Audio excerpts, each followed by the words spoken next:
so excited to see you, Brianna. I'm excited to see you too, especially like, with this type of conversation. So I'm pumped. Definitely, definitely. So today I thought it was very important with us wrapping up the end of May soon, Yeah. with it being Mental Health Awareness Month, for us Mm-hmm. to just really talk about the conversation you and I had the other Yeah. day that just really happened organically, Mm-hmm. about the anxiety that we both deal with. Yeah. Yeah. It's not something that I shared with anybody before. I Mm-hmm. don't know if you have, but just in us talking and how it helped the two of us know that we weren't alone, I Yeah. thought that it would be very fitting, to share it with other people who may be in the same space. So, For sure. For sure. I don't know how old you were when you recognized it was anxiety or even identified it as anxiety. But for me, I was in high school. I remember it was junior year in high school. I had my first panic attack, and I was going to the doctor because I thought something was like physically wrong with me. Like I thought something like they're misdiagnosing, So I kept on going back and forth yeah, to the doctor, and it was one doctor that did. Well, it wasn't even a doctor. It was some infomercial that came on real late at night. I cannot remember the person's name. Her name is Lucinda Bassett, and it was for anxiety institute or something like that. And when she was like listing all the symptoms, I'm like, man, that's me. That's like oh, exactly how I feel. And I almost kind of cried because I felt like I was going crazy. yeah, But I never shared it with anyone outside of like my family, my immediate family, yeah, because it has such a stigma, to it. It's labeled as a mental health disorder. hmm, But the more I was kind of learning about it, when I started going to therapy, I learned that everybody has anxiety, but some people are a little bit more sensitive to it than others and have it at a greater degree than others. So I think I kind of yeah, learned to just kind of, not really feel so ashamed about it, but I yeah, still am kind of conscious of who I talk to about it. And I know it yeah. came up in our conversation, like you said. How old were you when you had your first? Like 40. Really? So Okay. honestly, so something that I don't talk about, I've got like a horrible phobia. Okay. Uh-huh. I have a Mhm. phobia that really does put me into a panic. But I think it's exacerbated by other stressors. Mhm. And Mhm. so honestly, I was probably 39 years old when it was really my dad and my husband who were like, listen, Bad intervention. you got something going on. Baby, you got something going on. um, and you know what? As I'm getting older and I'm looking back over my life, I think I've always been anxious, Yeah. but I think I've always been able to hide it because I'm a people person. I do like Yeah. to be around people, but I also need my alone time. That's how Yeah. I charge up. Mhm. That's how I recover. And so when anxiety first started showing up for me in my professional life, it was awful because I Yeah. would not go to work. I ended up Mm. having to tell people about this phobia that I had that really does seem silly to some people, but was very serious for me. Yeah. Yeah. Um, and it was embarrassing. It was very embarrassing. But I did seek help. I Mhm. started seeing somebody who specialized in phobias. But that didn't take care of everything because I still had some anxiety going on. So Yeah. just being in my own business now, I know when it's coming up. I know what it feels like. Mhm. I know what it Mhm. looks like. But I also know how to come down. And so I Yeah. just love that we're able to have this conversation because we only met about a year and a half, maybe Right. 2 years ago now, and we just vibed right away. Right off rip. And so when we were having this just very normal conversation about other things the other day and Mhm. anxiety came up, I was like, oh, here it is, my soul sister. Oh my Right. Right. God. Right. Like somebody understands what I'm Mhm. talking about. So, what does it look like and what does it feel like for you? For me, I still get physical symptoms when I'm stressed. So because I'm already, like you said, you think that you probably were an anxious person. I think because I have been an anxious person for so long, it's easy for me to feel these physical symptoms than somebody else, because it's kind of like the stress levels are probably higher than the next person, because you know the anxiety kind of releases that chemical. But for me, I get the tightness in my chest. I get just not able to relax. I get really, really like just can't relax. Like I just got to move. I have to almost like fight or flight, basically. Like I feel like I just have to move. My heart, like if I get an attack, sometimes, and I think we talked about this too, it hit me in the middle of the night before. Like I would be sleeping. I'm like, I'm asleep. You think that your body is resting, but what I'm learning on a physiological level is that if you're not doing anything to mitigate it or metabolize that chemical, it's just gonna be there, regardless if you're asleep, awake, or not. So that's why sometimes when you're asleep, you could be dreaming because your mind is still going, and you could be dreaming about, I don't know, getting chased or something scary or just like whatever, but you might not remember it. So you jump up and you're like, what the heck's going on? Your heart rate racing.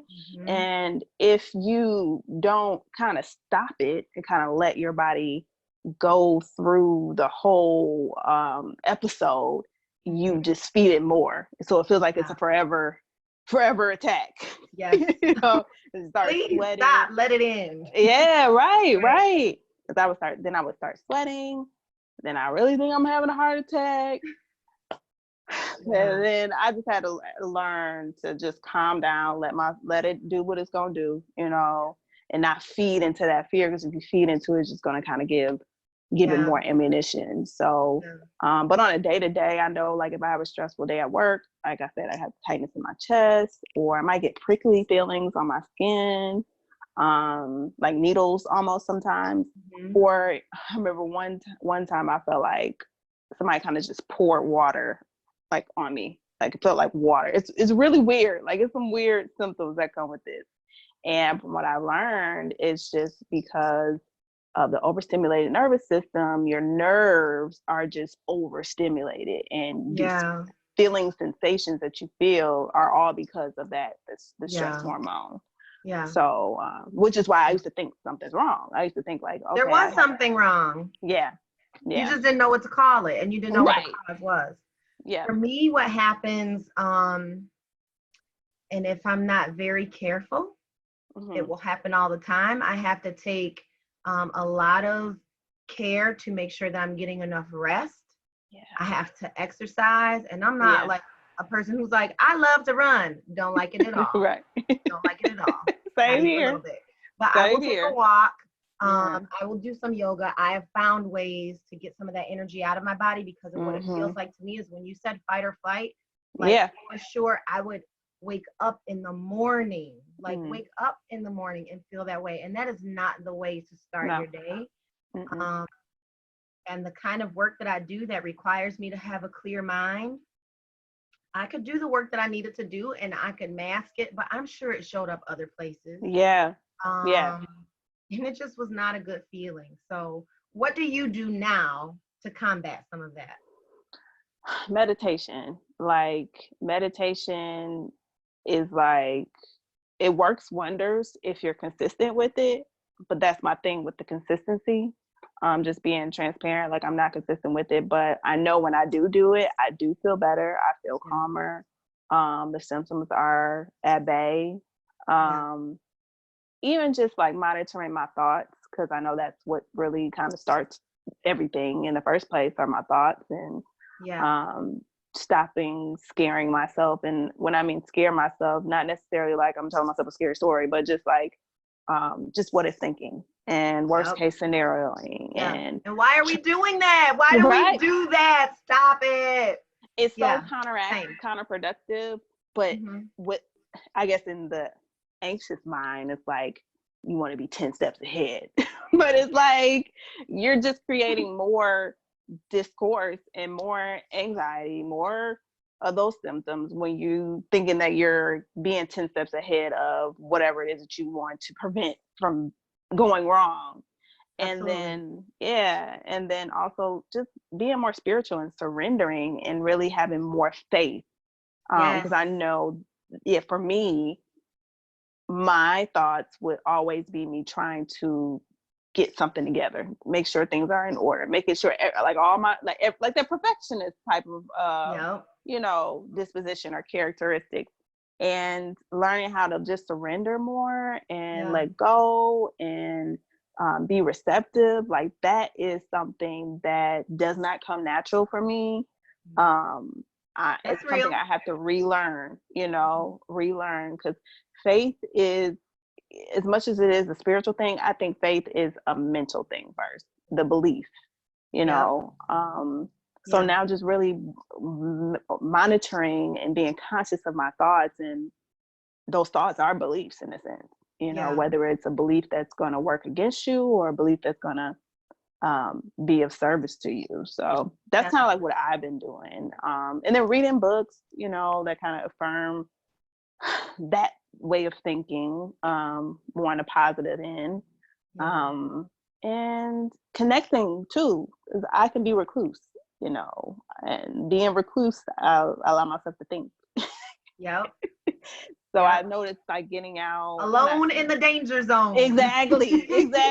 Yeah, I feel with my that. own mind, the battlefield of my own mind. Like I'm beating I feel myself that. up. I feel that. For me, it's definitely been getting enough sleep, because I think what makes it hard for me too is that I enjoy the work that I do. I started my own business. It's been going very well, but it requires a lot of me, right? Yeah. And sometimes because I enjoy the work I do, it's blurry. Am I working or am I having fun? Right. And so to decompress, to shut it off, to turn it off, to turn the news off sometimes, and that doesn't mean I don't want to be informed, I do. But once I've gotten what I can get out of it, I need to turn it off, because I can't do something about some of these clowns out here. Yep.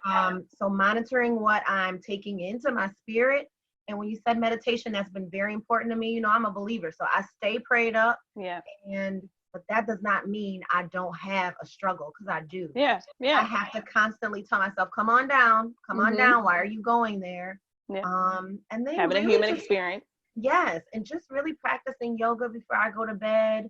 I try to do that. I try to stretch, because it just quiets my spirit. Yeah. I can really think about my day and be grateful about my day, and not be 10 days down the road on I've got to onboard this. I've got to do this. I got to take this down.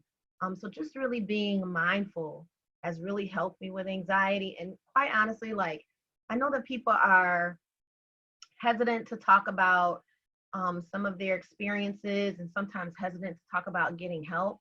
But I needed to go and see someone. And I did not know that the issue that I was having with my phobia was that controlling, until it took my dad and my husband to say, like, yo, time to see somebody. And I did. And again, it was very embarrassing, but I'm so grateful that I have people in my life who love me. Yes. And who love me enough to say, like, this is interrupting your way of living. Life. Yes. Because I literally was afraid to leave the house. There were certain things, and I'll be honest, like, I still struggle with some things. Like, there are some things that I'm just not going to do, because I know that it will bring on some of those feelings that I have not yet mastered. Exactly. Yeah. And that's it's the thing, it's a process, and to be patient with yourself in that process, because I'm pretty sure this is things that you kind of picked up over your years of living. It doesn't just happen overnight. Healing doesn't just happen overnight. It's a recovery period. And I know for me, I can get impatient with myself and feel like, man, I thought I worked through this, or I thought I, and past this, until I get triggered in some type of way. And then I will beat myself up for being triggered. Then again, it kind of like feeds that side that doesn't need to be fed. But I can empathize with you on the whole, like with my work, I'm not necessarily like feeling like I love what I do, but I can relate to it in a sense where, because I'm such a thinker, I'm thinking that I'm just thinking or having like deep conversations. Like, I love that. That can still kind of add to the whole stress You know what I mean? Yeah. Like over stimulation. Like sometimes you just need to unplug, have some fun, Yep. you know, do something mindless. Yeah. You know, and well, for me, sometimes I would be like, well, I feel like if I am just kind of like laying around or just chilling, I feel like maybe I need to be productive. You know, I kind of get into that like mode where I feel guilty. And yeah, and that is a lie. That is a lie. Yeah. That is a lie. We need rest. Yeah. I am really always working on that with myself because guess what? Even God said, let me take a day real quick. Yeah, right. So who am exactly. I? Who am I that I think I've got to, how important do I think my work is that somebody else's show is going to stop because I don't want to work on a Saturday or a Sunday? Like, that's a lie that we tell ourselves. It is. And being at rest, being at peace, that's sleep till I die mentality. Yeah, come on. Bye. We're doing away with that in 2020. Because the truth of the matter is, I am a better mother. I'm a better wife. I'm a better friend. I am better to be working for you when I have the rest that I need. So, what do you want to say to anybody that might be watching? What's your word of encouragement you want to leave them with today? Because we are ordinary people. Ordinary people just having an extraordinary conversation, because I just felt so moved by our personal conversation. I just thought it could help somebody else. So what do you want to say? I would just say, I would encourage people to be honest with the fact that if they do have a tendency to be anxious, to not feel embarrassed by it. Or like you said, they have phobias or triggers, not to feel embarrassed by it. Like the first step, I feel like, is acceptance with anything. And if you need help, I encourage you to get help. Honestly, I feel like if you live in America, you need therapy. Okay? We all dysfunctional on some level. So, you know, it's only going to help, I feel like. And just like really making sure that you're implementing self-care practices into your life on some level, if not daily, at least something like once a week that you're treating yourself to. And to not feel guilty about really pouring into yourself. So that would be my words of encouragement. How about for you? Agreed. For the people? People, take care of yourself. Yeah. Take care of yourself. Don't let the social media have you crazy. Okay? You don't have to be showing, you know, the perfect side all the time. Because it's the flawed side that really attracts people. It's that type of energy. So that's what I want to leave with everyone. I want to say thank you so very much. Thank you for like thinking about this. And coming up with it. Yeah. I love you so much, and thank you for having this conversation. I think it's important.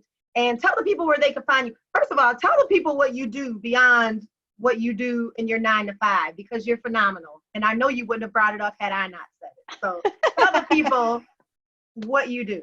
One of the things that you do, because you're multi-talented. All right, thank you. I appreciate that. Well, I am a photographer. I do boudoir photography. That's my specialized area. And I'm also doing coaching. So I'm doing coaching for women who are dealing with anxiety where it's hindering them in their relationships, whether it's romance, friendships, and the relationship with themselves. So overcoming those barriers. And where can people find you at? Facebook is Brianna Williams, or Brianna M. Williams, Bryana, and then M as in Michelle Williams. And then on Instagram, it's B as in Brianna, MOREYOU photography. And then that's it, B More You photography. Well, thank you so much. Thank you. I appreciate you. Yeah, and you know, we'll talk again soon. Yes. All right, you have a good one. You too. Bye-bye. Bye.